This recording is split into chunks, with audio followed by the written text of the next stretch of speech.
Bienvenue dans Next Episode, votre podcast consacré aux séries télé tous les mardis à 19h sur Séance Radio et partout, tout le temps sur Internet. À retrouver à la demande sur vos applications favorites, Apple Podcasts, SoundCloud, Podcast Addict. Ici, on débriefera souvent, on analysera éventuellement, on s'écharpera évidemment, mais tout ceci dans le respect du produit. À ma gauche, le Sean d'Addict se revendiquant comme tel, Ronan Crowe. À ma droite, le doppelganger d'Eleven dans Stranger Things, Romain Burel. Bonjour, messieurs. Salut. Bonjour. Ce sera de pire en pire pour les présentations, tant que vous le sachiez.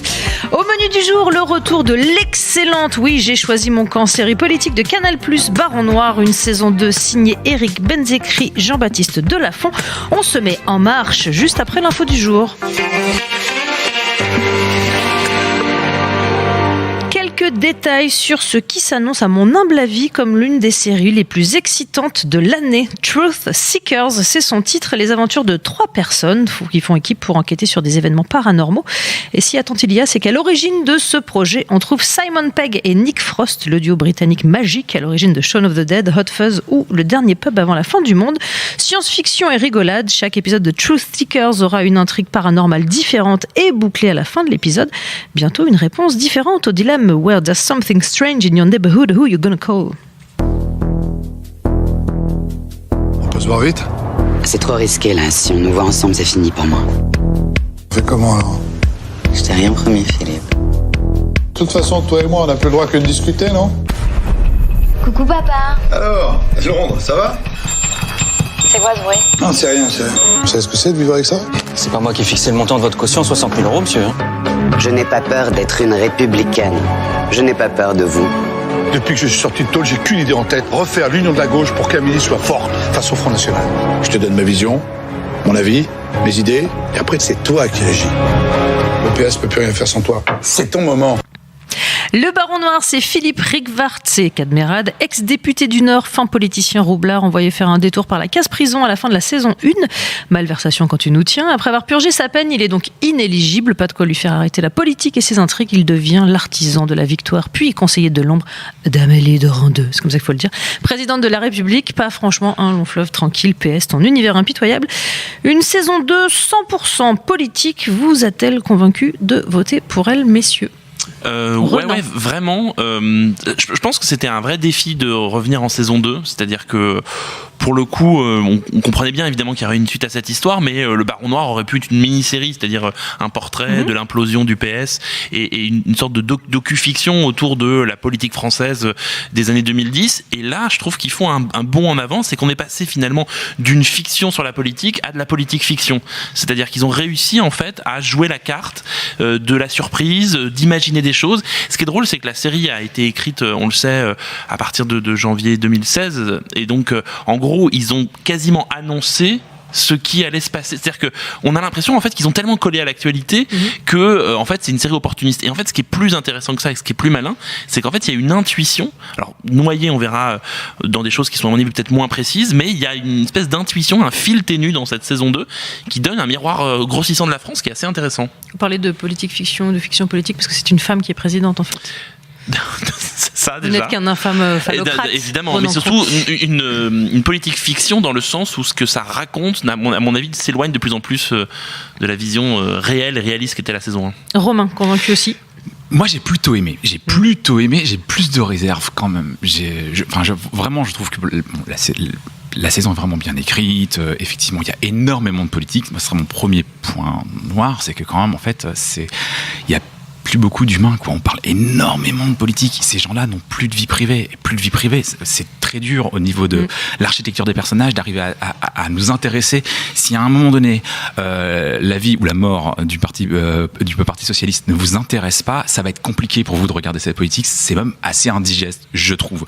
Comparé à la saison 1 où effectivement on était plus sur les affaires, etc. Mais où il y avait de la vie privée, il y avait un petit peu d'affect, il y avait un peu plus d'histoire de fesses aussi, et voilà, ça manque. Mais c'est ça qui te manque. De l'humain en fait, quoi. Je trouve de la fesse. Dis-le, de la fesse. Ouais, la fesse c'est humain aussi. Donc, mais voilà, je trouve que c'est ça qui manque un petit peu dans cette série-là. Et en même temps, je suis à peu près persuadé que cette catégorie du personnel politique en a absolument rien à foutre de son entourage et peut très facilement jeter toute son énergie, absolument toute son énergie dans sa vie politique. Je trouve qu'ils deviennent vraiment des personnages plus grands que la vie. C'est-à-dire que dans la première saison, on avait quand même déjà une première idée qui était quand même très forte, c'était que ça ne se passait quasiment pas à Paris et qu'on racontait aussi la politique en région, ce que ça signifiait, l'importance que ça avait. Là, il y a quand même du Nord. Et voilà, il y a quand même une grande partie de la série qui se passe à Paris. Et surtout, les personnages sont devenus presque des espèces de personnages shakespeariens, complètement cinglés. Tu faisais très très bien Anna Mouglalis en présidente de la République. Mais Anna Mouglalis, elle est parfois à la limite de la méchante dans V. Vous vous souvenez cette série V sur les lézards? Elle parle, il y a des moments et on se dit, en fait, c'est une reptilienne qui s'est... Elle parle, elle fume. Mais en même temps, je trouve ça très audacieux de leur part, c'est-à-dire de pousser les curseurs, parce qu'en fait, en poussant vraiment au maximum la fiction, en poussant l'outrance, en poussant le fait que Philippe Rigvart, c'est une sorte de Lao Tzu, c'est-à-dire de espèce de personnage à la fois très sage et qui très stratège, mais il y a un truc, il se passe un truc en fait. Alors de Lao Tzu, je veux bien, mais qui parle comme Audiard, quoi, parce que il y a une réplique à la Audiard toutes les 2 secondes, et moi c'est aussi ça qui m'a un petit peu déçu, ça me fatigue un peu, j'ai l'impression que je regarde un peu un stand-up sur la politique, et à un moment donné ça fatigue vraiment les oreilles, quoi. Je comprends ce que tu veux dire en parlant d'une série assez sèche finalement, puisqu'on a effectivement vidé toute la série de sa substance humaine, émotionnelle, etc. Mais en fait, c'est des personnages qui sont complètement dédiés à ce qu'ils font. Et c'est une série qui est quand même axée sur le verbe. Est-ce qu'une série avec juste du verbe, ça suffit à faire une bonne série ?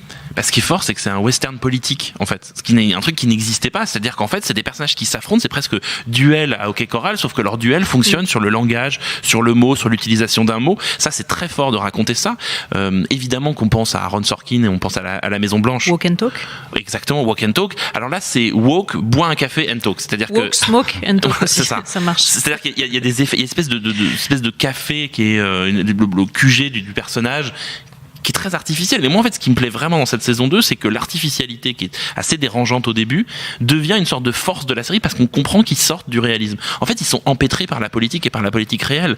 C'est un peu comme les États-Unis avec Trump, c'est-à-dire comment faire une fiction politique alors que la politique réelle est déjà devenue une fiction. Je sais pas si on me suit là. Je trouve que c'est le principal problème entre guillemets de cette saison-là, c'est que juste ils ont un peu le même souci que House of Cards avec la saison 4. C'est-à-dire à partir du moment où Donald Trump arrive, qui est un personnage complètement disruptif, qui arrive dans la vie politique, ça marche moins. Oui. Et là, après les élections présidentielles, après l'explosion atomique des partis politiques, après l'affaire Fillon, après la mort clinique du PS, et toutes ces choses-là nous semblent moins intéressantes, je trouve, en tout cas. Notons quoi, qu'est-ce qui change, c'est le fait que ce soit une femme qui soit présidente. Je trouve pas que ça, par exemple, ce soit très très bien exploité dans la série. Pas du tout utilisé, en fait. Je trouve que par exemple, c'est assez fou d'avoir réussi à faire élire une femme présidente dans une série sans jamais évoquer le machisme en politique, ou alors d'une manière vraiment d'une ligne. Quand on connaît le monde politique français et le fait que ce ne soit jamais arrivé, c'est assez dommage. C'est écrit par 2 hommes aussi. Alors je voulais pas leur faire ce reproche-là, mais j'y ai pensé très fortement. Non, mais ça aussi, ça apporte de l'eau au moulin de gens qui disent l'inclusion et le questionnement de l'inclusion dans l'écriture vient aussi d'un changement de perspective. Je pense qu'eux-mêmes ne se rendent pas compte qu'effectivement, dans la perception qu'on a de la série, c'est marrant parce que la série a donc été diffusée hier, les premiers épisodes, et Élise Lucet a tweeté en disant... Voilà, je les ai ici, je les ai notés. La seule chose chose que les scénaristes de Baron Noir aient écrite et qui ne soit pas vérifiée, c'est qu'une femme soit élue présidente de la République. Tweet d'aujourd'hui, réponse de Ségolène Royal. Voilà. En effet, 3 petits points. Elle a un sens de la punchline, Ségolène Royal. Mais ça dit quelque chose aussi, c'est-à-dire que je pense qu'ils ont raté un truc avec ce personnage d'Amélie Durand-Deux, qui est un personnage un peu... C'est quand même une histoire d'une femme qui est un peu manipulée par des mecs en permanence, qui lui disent il faut faire ci, il faut faire ça, il faut que tu fasses ci. Ça m'a fait penser, vous pensez que je suis un peu obsessionnel, ça m'a fait penser à The Crown, la série, la saison 2, où en fait on avait cette même idée. Il a un point The Crown. Mais j'ai un point quel The que Crown. Soit le sujet, il y a un moment. Dans ma vie en général, à la cantine, The Crown, tout ça.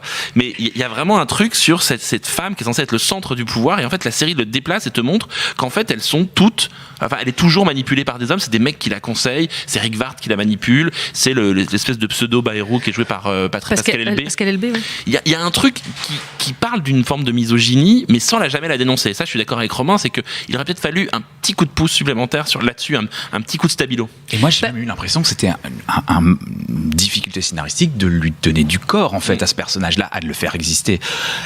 J'ai du mal à croire qu'on arrive présidente de la République en se laissant autant manipuler par des hommes. Puis avec ce tailleur gris, pardon, mais à un moment, le jour de son institution, elle a un tailleur gris. Moi, ça m'a choqué. Je me suis dit non. Pourquoi ? Parce qu'il est moche, ce tailleur gris. Ah oui, d'accord. Et elle arrive à pas sur l'institution. une analyse. Si, c'est-à-dire qu'on sent que la série ne veut pas la féminiser au maximum. C'est-à-dire qu'on a Anna Mouglalis, qui est quand même une femme extrêmement sensuelle, et en même temps, il y a tout un jeu où elle n'est jamais... Elle est sensuelle et féminisée dans les scènes privées, mais en même temps, dans la représentation, on sent qu'ils ont un problème avec... Ils ne questionnent pas ça. Alors, moi, je ne suis pas d'accord avec vous là-dessus. C'est bien dommage. Que je trouve que le fait de ne pas souligner le machisme en politique, c'est plutôt un témoignage de... Je pense qu'ils créditent leurs téléspectateurs d'un peu plus d'intelligence. C'est-à-dire qu'on n'a pas besoin de le surligner, c'est montré, en fait. On le voit qu'elle se fait manipuler par cette bande de bonhommes. Ça marche pas parce qu'ils sont d'une violence extrême entre eux, en permanence, tout le temps dans la vulgarité, voire l'obscénité. Ils se traitent de tous les noms en permanence, etc. Et par contre... Le personnage féminin n'a jamais attaqué là-dessus, jamais enfin voilà, il y a une espèce de déférence vis-à-vis d'elle. Elle est élue, maintenant, elle n'est plus en campagne. Oui, mais les épisodes justement qui amènent à son élection, il y a toutes ces scènes autour de la piscine, il y a une espèce de truc un peu pseudo-thriller érotique, ils se retrouvent dans la piscine, ils parlent, et à un moment je me suis dit mais où ils vont ? Et en même temps, ce qui est intéressant, c'est que le personnage d'Amélie de Randeux, en fait, elle est beaucoup plus trouble que ça, parce qu'on sent qu'elle utilise un pouvoir qu'elle a sur Philippe Rigvart, mais en même temps ça va pas plus loin que ça. On l'a vu dans la saison 1. Mais voilà. Mais c'est pas un personnage qui est non plus 100% archi-clean. Non, mais je trouve que ça manque d'une petite touche supplémentaire qui aurait rendu ça un peu plus polémique, en fait. On sent que là, ce qui les intéresse, c'est de s'amuser avec les codes de la fiction française, de la fiction politique, la manière dont les personnages parlent, effectivement, comme dit Romain, une espèce de surécriture un peu à la Audiard pour déformer la réalité, mais qu'en fait, le point qui aurait été le plus fiction, c'est-à-dire effectivement, cette femme élue présidente de la République, ça les intéresse pas. C'est une histoire de mec, en fait. Alors, puisqu'on parle du verbe, celui qui en a quand même le plus à apprendre, à déclamer, c'est Cadmerade dans le rôle titre. Très bien, non ? Qu'est-ce que vous en pensez ? Moi, je le trouve assez fascinant parce que ça fait partie de ces. Bon, il y a toujours cette vieille idée qu'en France, quand on est comique, on n'est pas comédien. Et en fait, pour le coup, il est vraiment comédien. Et il y a même des passages très intéressants où on le voit jouer la comédie en tant que comme politique. Ça, c'est vraiment. Notamment la scène où il retourne au QG, où il essaye de faire pleurer dans les chaumières, alors que. Et ça, c'est en termes de jeu d'acteur, ça m'a assez amusé de le voir du coup surjouer quelque chose, l'émotion, les larmes, ou parfois même laisser un homme politique venir chez lui et lui jouer l'homme victime et puis pour finalement lui asséner ses quatre vérités entre quatre vies avec beaucoup de vulgarité encore une fois. Là, j'ai trouvé que c'était assez intéressant, que c'était un acteur assez intéressant, il a ses yeux tombants, etc. Moi, la saison 1, j'ai mis quelques épisodes avant de lui apporter ce crédit-là, je dois avouer. Là, pour le coup, on démarre la saison et on est tout... Ouais, ce qui est très fort, en fait, c'est que c'est un personnage metteur en scène, et ce qui est toujours bien, ça, c'est-à-dire que c'est une espèce de relais, on est un peu complice avec lui. Donc on sait que quand il dit quelque chose, on n'est jamais sûr que c'est exactement ce qu'il va dire. Puis il y a toujours l'idée de... en fait, quel est son secret ? Quel est le truc derrière ça ? Et Merad a un truc qui est très fort et qui est une idée de casting géniale, c'est qu'il est sympathique, en fait. Et tout le concept de Baron Noir, c'était un peu la même chose avec Kevin Spacey avant l'affaire Kevin Spacey, c'est qu'on a du mal à le détester. Alors que pourtant, c'est une saloperie, il est vraiment odieux, il manipule les gens, et en même temps, il a une bonhomie, il a un truc de politique, en fait. Mais je pense que le rapport entre comédien et homme politique est quand même tellement proche qu'il y a un truc de l'ordre de la séduction chez Merad qui est vraiment très très forte et qui marche dans la série, c'est que, en fait, effectivement, on finirait presque par voter pour lui. Et alors, il y a un élément dont il joue beaucoup dans cette saison, c'est-à-dire qu'il y a beaucoup de moments où il se montre convaincant ou plein d'émotions dans des discours, et sur la scène d'après on le voit juste faire un quart de tour de tête et le visage change. Vous voyez ce que je veux dire ? Il le répète assez souvent dans cette saison. Il y a un côté très... La scène dont tu parlais, où il débarque donc dans son ancien QG à Dunkerque, et où en fait il fait une espèce de grande scène émouvante. Et donc on sait, quand on connaît la saison 1, on sait qu'il y a un truc, il va se passer un truc, il y a un truc qui est pas net. Et en fait il sort et on le voit contre le mur se mettre à sourire. Et il part. Et ça vraiment, pour le coup, on disait tout à l'heure qu'il y avait on avait des bémols sur le manque d'écriture et d'implication. Il y a une vraie implication des acteurs. On parle de Cadmerade, moi Patrick Mill en on va y venir. Je vais vous poser une petite pause parce que dans la première saison, le grand méchant était Laugier, Nils Arestrup. Il n'est pas dans la saison 2, mais nouveau personnage entre maintenant le centre, le Front National et l'extrême gauche. Je n'ai pas quitté le PS par lassitude de la vie minoritaire, je l'ai quitté par conviction. Il nous crache dessus et toi tu dis amen. Un renversement d'alliance du PS vers le centre, ça c'est du jamais vu, non? Je suis désolé, mais je suis plutôt insistant. Alors, dans le rôle de Mélenchon, disons-le comme ça, François Morel, l'homme du centre Pascal Elbé et Patrick Mille en homme du FM. Que valent ces nouveaux alliés méchants? On ne sait pas trop. Il y a un côté effectivement miroir, mais qui est un peu un côté bébête show, quoi. C'est-à-dire qu'on les voit et oui, je fais des références des années 80. Vous me regardez avec mépris, mais je n'étais pas né moi, donc. Mais si vous voulez qu'on joue à ça, moi je n'étais vraiment pas né. Mais l'idée qui est intéressante, c'est qu'en fait c'est des miroirs, mais c'est pas vraiment eux. C'est-à-dire que effectivement, François Morel imite une forme de Mélenchon, mais... La verve de Morel, c'est quand même penser au discours de Mélenchon. Sauf que ça dépasse ça. C'est-à-dire qu'en fait, ils arrivent à créer des personnages. Je pense vraiment à Patrick Mille. Leur idée est assez forte parce qu'il était évident d'aller chercher, je sais pas, une espèce de... Comme Catherine Jacob l'avait joué au cinéma, une espèce de sosie de Marine Le Pen. Ils choisissent donc Patrick Mille, qui est vraiment très convaincant, très inquiétant, et qui a cette capacité, à mon avis, de jouer la séduction du Front National, notamment dans le début. Il y a toute une scène dans la première épisode autour du débat entre Amélie de Randeux et donc ce candidat du Front National. Et c'est très malin, c'est qu'en fait à chaque fois il trouve un moyen de montrer ce qu'on ne devrait pas voir, notamment dans la scène du débat. Vous avez ce monologue des candidats et normalement on n'a pas le droit de montrer le contre-champ, c'est une règle des débats politiques, et là la caméra le montre, et donc ça produit quelque chose, une sensation de voyeurisme qui à mon avis participe à chaque fois du fait que ces personnages sont à la fois effectivement des gens qu'on reconnaît, mais en même temps on les voit différemment, et donc c'est presque, si vous voulez, François Morel, une sorte de Mélenchon cool, ce qui est quand même un truc un peu singulier, mais c'est un Mélenchon cool, c'est-à-dire que c'est un Mélenchon light, ouais. Ouais, moi je crois que vraiment il y a et LB un Bayrou sexy, ce qui est un truc un peu... un Bayrou décolleté. Un Bayrou décolleté, ouais. Il y a quand même beaucoup de Mélenchon dans le personnage de Morel. Ouais. Moi je ne rapporte pas ce crédit-là. Je crois vraiment qu'il y a des copier-coller, ça en fait partie. Je sais plus quelle autre critique soulignait le fait qu'à un moment donné il lui avait mis un journal de Libé dans les mains pour essayer de le différencier un petit peu de Mélenchon, parce que sinon ils avaient peut-être un petit peu peur du procès. Mais ce qui pose une vraie question, c'est à quel point on peut s'inspirer de la vie politique réelle pour faire une série télé. En France, c'est très compliqué. Baron Noir, pour moi, c'est la première série politique française qui marche à peu près. C'est-à-dire vraiment, on y croit, elle est intéressante. Les subterfuges sont d'utiliser les vrais noms des partis politiques, ce qui en général était un vrai tabou, et les vrais médias.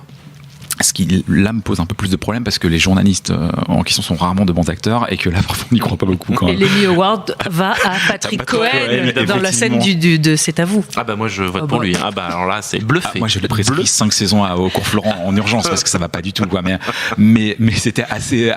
Faisons les malins et qu'on nous mette... non, qu'on fasse pas, surtout pas ça. Je suis pas sûr qu'on ferait beaucoup mieux, en fait. Dans un comédien, c'est ça, je crois que ça va être c'est autre chose, ouais. Et donc, oui, on disait... Pardon, je trouve que... Ouais, donc il y a des petits subterfuges comme ça pour nous réinjecter un parallèle avec la vie politique réelle française. Mais sinon, je trouve que parfois c'est assez cosmétique leur différence. Est-ce que c'est vraiment quand la série colle à la réalité qu'elle est bonne? Moi, j'ai l'impression que c'est quand elle raconte un truc qui est... Effectivement, on sait que c'est vrai, les manipulations politiques, tout ça. Mais moi, si je prenais vraiment la série au sérieux, j'aurais des problèmes de crédibilité. Je regarde pas complément d'enquête ou cache investigation quand je regarde ça. Moi, je regarde une fiction, je regarde des personnages qui sont... Enfin, je veux dire, le personnage de Philippe Rigvart, évidemment, qui se sont inspirés des grandes tragédies shakespeariennes. Mais toujours, quand on fait de la politique, on parle de Shakespeare, parce que c'est la mise en scène, c'est la mise en scène de soi. Moi, je trouve que la série, elle est forte quand tout d'un coup, elle est vraiment à la frontière entre l'outrance de l'hyperfiction et puis une forme d'ironie documentaire où, effectivement, on cherche des clins d'œil, des choses comme ça, mais Romain l'a dit au début, le problème c'est que Macron, pour ne pas le citer, a fait tout exploser. Donc à partir de là, en fait, il manque d'ailleurs dans la série, il manque ce personnage-là. Mais c'est elle, non? Est-ce que c'est elle? C'est la présidente? Moi, c'est ce que j'en ai vu, mais après... Moi, tu as projeté un fantasme macronien sur Alain Moulalis? Je ne vous permets pas, mais... Non, je ne crois pas, non. Je ne crois pas, non. Non, je trouve que ce qui est vraiment intéressant, c'est justement ce va-et-vient qu'on se pose tous. On se pose toute la question de savoir si un tel c'est Mélenchon, un tel c'est Bayrou, un tel c'est un peu Macron. C'est vrai que j'avais pas forcément pensé que c'était. Pour moi, elle est clairement en marche, Amélie de Randeux. Peut-être plutôt dans son positionnement politique, plus que parce qu'elle l'incarne. Moi, j'ai beaucoup pensé au documentaire qu'il y avait eu sur Macron entre les deux. La conquête, le pouvoir, je sais pas quoi, non. Où là, on le voyait beaucoup plus engagé, beaucoup qui écoutait plus ses communicants, en tout cas qui les coachait, etc. Je la trouve très très seule, moi, bizarrement, dans cette saison, le personnage d'Anna Mouglalis. Mais justement, le documentaire qui a été diffusé quelques jours, même, je crois que c'est le lendemain, si je me trompe pas, de l'élection d'Emmanuel Macron, c'était déjà un peu la saison 2 de Baron Noir. Il y avait une espèce de truc un peu surécrit, un peu surfait. Ce qui est marrant, c'est que Baron Noir en montre une sorte de making-of quasiment. On a l'impression de voir ce qu'on ne devrait pas voir. En même temps, c'est quand même très très mis en scène. On ne parle pas du personnage de député qui s'affronte notamment au fondamentalisme et qui va utiliser. Il se prend, mais il y a une scène très forte où le personnage copie un discours de Mitterrand. Je trouve que la série est vraiment plus forte quand elle sort de l'imitation pour raconter le mécanisme politique et pour raconter ce qui fait qu'on devient un homme politique. Le jeune protégé Hugo de Rick Becker, Vart, Hugo Becker. Qui est très très bien, je trouve, vraiment dans la série. série. Très très bien. Qui était un peu en retrait dans la saison 1 et qui est vraiment. Et qui a une sorte de comme ça, on pense, on va se dire, ok, donc ils vont nous faire Manuel Valls. Et en fait, non, il floute un peu les choses. Après, ce qui est quand même très fort, on l'a pas dit dans Baron Noir, c'est vraiment, ça tient en haleine. C'est-à-dire qu'on a envie de savoir ce qui va se passer, comment ça va se passer. Et surtout, je trouve qu'ils réussissent ça alors qu'ils font énormément d'ellipses. Ça va très très vite. On pense que le cœur de la série va être l'élection d'Amélie de Randeux. En fait, c'est fait très vite. On pense que ça va être la constitution du gouvernement. En fait, c'est fait très vite. Donc il y a une accélération et ce qui donne une respiration, à mon avis, à cette saison 2. En dehors des scènes de dîner avec des journalistes qui jouent mal, qu'est-ce que vous pensez des collisions entre la fiction et certains événements de la réalité? Il y a quand même question de terrorisme aussi dans cette saison 2. Moi, c'est la partie qui me pose le plus de problèmes. Déjà parce elle a à gérer ça. Elle a à gérer ça et puis surtout, ça fictionnalise autour de ça. C'est-à-dire on voit une espèce de red room où on voit la menace terroriste. Évidemment que c'est intéressant d'en parler. Je sais pas si, on est capable de faire vraiment ça en France, et deux, je sais pas si vraiment ce que ça raconte et la manière dont ça l'utilise, c'est pas un peu un recours au sentimentalisme et à une espèce d'effroi courant et quotidien pour faire de la fiction. Moi, je trouve que la saison 2 répond à cette question de savoir si on sait faire ou on sait pas faire. On ne sait pas faire, c'est terrible, parce que évidemment, les images qui nous viennent en tête, c'est Homeland, c'est des images d'House of Cards ou de Designated Survivor, absolument immonde série politique américaine. Ou 24, pour les plus vieux d'entre nous. Exactement. Et là, c'est ridicule, parce que peut-être que c'est un manque de moyens, tout est en plan serré pour pas qu'on voit qu'en fait, il y a juste 2 écrans d'ordinateur allumés dans un pauvre bureau à l'arrière. C'est très très mal fait. Et puis surtout, on y va. C'est pas dans l'imaginaire français. D'une part, et en plus, on prend tellement de pincettes parce qu'il y a un trauma si fort dont on n'est pas sorti en fait, et à tel point d'ailleurs que quand France 2 veut faire une série sur les attentats du Bataclan, elle renonce parce que la chaîne renonce et se dit que c'est trop tôt. Cette façon de vouloir récupérer le réel m'intéresse moins que lorsqu'il traite, par exemple dans la saison 1, les conflits sociaux. Ouais, voilà, de la formation professionnelle. Ouais. Ça, j'ai trouvé que c'était très très bien vu, parce que c'était un truc dont chaque gouvernement parle depuis à peu près 30 ans pour parler un petit peu de politique, et puis que personne ne fait. Et là, il prenait ça à bras le corps dans la saison 1. Alors, avec beaucoup de calculs politiques, etc. Mais en tout cas, il y avait une façon un peu de, on va se saisir de quelque chose que la politique française ne fait pas pour nous le faire à l'écran. Et je pense que ça doit être un petit kiff de scénariste de se dire, tous ces baltringues qui sont au pouvoir aujourd'hui, nous, on va faire le job scénaristiquement et la série va le faire. Je trouvais que ça c'était très très bien vu. Quand la série est un peu ironique et qu'elle regarde de biais la société française, là, je trouve qu'elle est vraiment très forte sur la question des attentats, du terrorisme. Évidemment qu'ils sont obligés d'y aller. Mais je pense que la solution, c'était pas de transformer une espèce de menace, de thriller. Il y a une espèce de poids comme ça qui pèse sur la saison que je trouve, presque un peu obscène. C'est-à-dire que, en fait, c'est pas cette série-là. C'est pas le Bureau des légendes, en fait. Moi, quand je vois cette scène-là, je me dis, mais en fait, c'est pas le Bureau des légendes. Et le Bureau des légendes fait le job parce qu'il fait le job de manière très politique et très travaillée. Là, on a l'impression que on est à la fois entre le problème, effectivement, du communautarisme, le problème d'offrir des ronds-points à des députés pour qu'ils votent une loi, et tout d'un coup, on nous dit, au fait, il y a le terrorisme. Évidemment, c'est peut-être ça l'emploi du temps d'un président de la République, mais ça fait pas une fiction. Et je trouve que le Philippe Rigvart est en plus un personnage suffisamment à la fois détestable et en même temps attachant pour qu'on n'ait pas envie que ces personnages soient confrontés à ça.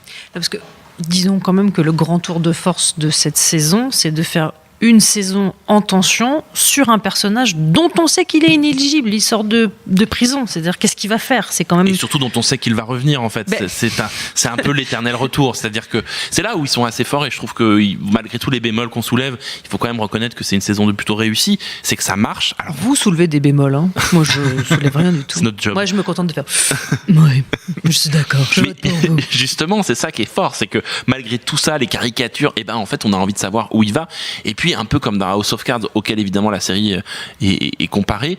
En fait, on a quand même très envie que ce type réussisse. Et je trouve qu'ils ont très intelligemment évincé la vieille génération, notamment donc Nils Arestrup, parce que c'était une manière aussi de montrer que la politique, c'est des gens qui disparaissent. Et ça, je trouve ça assez fort, c'est une manière de... Le personnage est éjecté. Alors, éjecté, en fait, pour des raisons très, très économiques, c'est qu'en fait, Arestrup, les scénaristes l'ont dit plus ou moins, que c'était très compliqué, qu'ils avaient un tout petit rôle pour lui, qu'il avait pas. Donc, en fait, ils l'ont éjecté. Mais c'est très malin. Et c'est très fort la manière dont l'absence d'Arestrup, en fait, devient une sorte de moteur de la série. Si je vous demande maintenant, messieurs, puisqu'on en a terminé avec Baron Noir saison 2, une recommandation. Romain. Parce que moi, si le reproche principal qu'on peut faire à cette saison de Baron Noir, c'est le manque d'humanité, moi je dirais aux gens ceux qui l'ont pas déjà vu, d'aller voir The Good Wife, qui est une série politique et qui est une série qui est très très incarnée pour le coup, où il y a beaucoup plus d'humains. Oui. C'est un peu le contrepoint justement de Baron Noir. Je suis d'accord.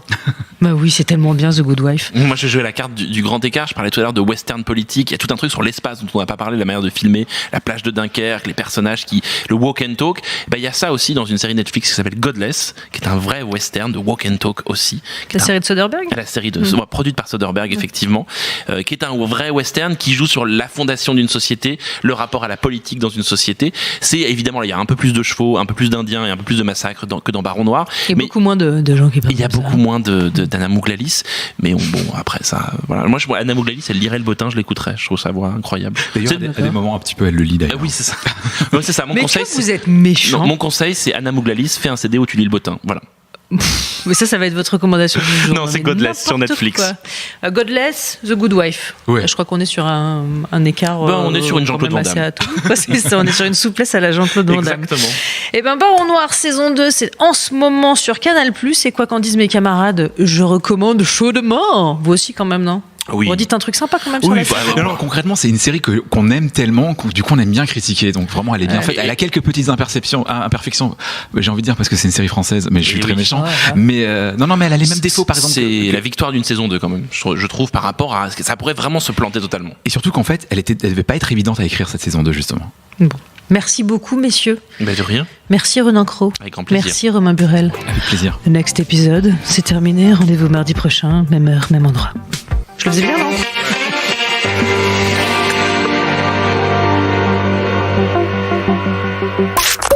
Tous les premiers lundis du mois à 19h sur Séance Radio, retrouvez Flashback. Patrick Brion, bonjour. Bonjour. Merci encore une fois infiniment d'être avec nous dans Flashback. Avec Antoine Cyr et Antoine Julien. Mais cette dimension crépusculaire en fait un film absolument incontournable. Pour tout connaître de l'actualité des grands classiques du 7e art. Henri-Georges Clouzot, la légende noire du cinéma français, est à l'honneur à travers la ressortie de l'intégrale de ses films en salle. Un rendez-vous à retrouver également sur toutes les applications podcast. Je ne sais pas si vous vous rendez compte de l'aspect grandiose du mélange.